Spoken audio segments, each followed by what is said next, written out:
Johannesburg Mayor Mpho Phalatse faces another motion of no confidence. It comes after being reinstated by a court just last week. Well, Phalatse joins us now for more. Good evening to you. Thank you so much for your time. So, of course, there's no telling really which way the vote will go in the coming week as you face a fresh motion of no confidence. What approach are you taking to your role right now, given this big question over stability? Well, we focused on getting back to the original agenda of the multi-party government of rebuilding the city. We've since reinstated all our MMCs except for the Patriotic Alliance MMC, was MMC for Health and Social Development. I've appointed MMC Harris to step into that position for now as an acting MMC until further notice. All the MMCs are working. They're busy with their program of action. They're busy picking up the pieces where we left off. They're doing a diagnostic exercise across their various portfolios to see what happened in the time that we were away. If there were any legal decisions, then they're correcting all those, and we're busy working. We can't be in limbo, and we can't act like we're in limbo. This is politics. It's an unstable terrain, and whatever may come, we need to keep focused on the 6 million residents of Johannesburg. Politics may be unstable, but the administration of the city is not supposed to be.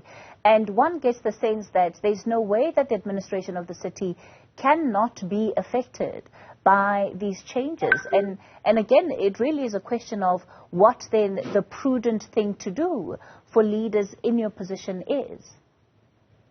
Well, yes, there was instability when we were illegally ousted. I mean, we found out that a lot of work that was supposed to be done in those few weeks was not done. There wasn't a single mayoral committee meeting. Mayoral committee is an important structure of council that makes decisions and approves reports often before they head to council, or some don't even need to go to council. But mayoral committee facilitates the program of action of government.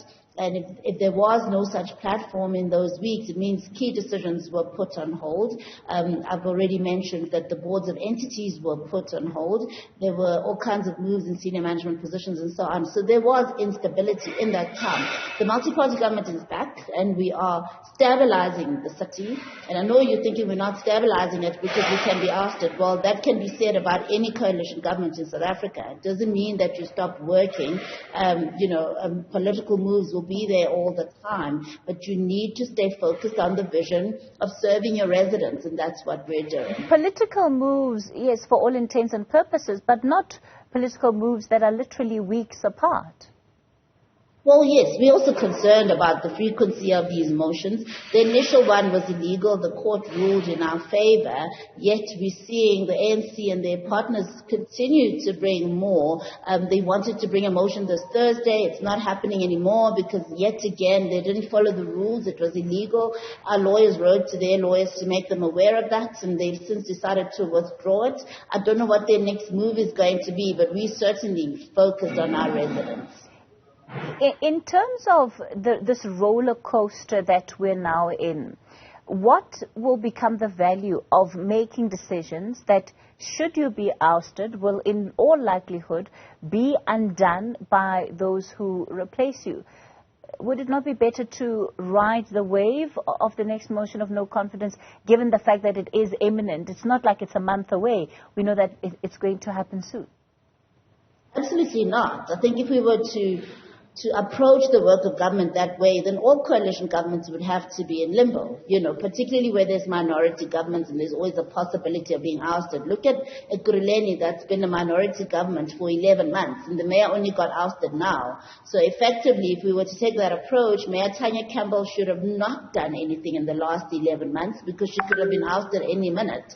That's not how we approach the work of government. We stay focused on the vision. If what happens, happens, and it happens legally, it has happened. But you make every day count, and we serve every day like it's the last day that we're serving our residents, and that ought to be our attitude at all times. All right, Mpho Phalatse, we'll leave it there for tonight. He is the mayor of Johannesburg.